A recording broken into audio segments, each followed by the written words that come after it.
ఒక ఒక సమయంలో ఒక గద్ద ఎలకను తిందామని ఎత్తుకొని పోతుంది.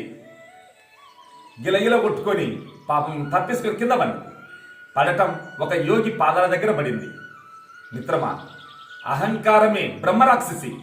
ఇక్కడ ఎలకను యోగి ఓదార్చి, ఏం కావాలి వరం, నన్ను పక్షిగదే, అంతే, పో పక్షివైపో.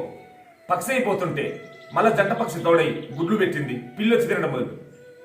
మళ్ళా బిక్కముఖంతో వచ్చి, స్వామి నన్ను పిల్లిగది, ఓకే పిల్లివైపో. పిల్లి అయిపోతుంటే కుక్కలు ఎంట పడినాయి. స్వామి నన్ను కుక్క మార్చు, ఇలా చివరికి సింహంగా మార్చమన్నది.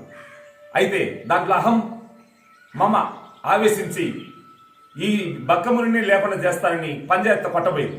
అప్పుడు యోగి ఎలకవైపోవాలి, అంతే ఎలకైపోతుంటే గండు పిల్లి వచ్చి గుటెక్కన మింగేసి. మిత్రమా, ఊరు పేరు లేని ఓ జీవ, నీవు అహంకారం అనే అడ్డుగోడ వల్ల జీవితం పతనమవుతుంది.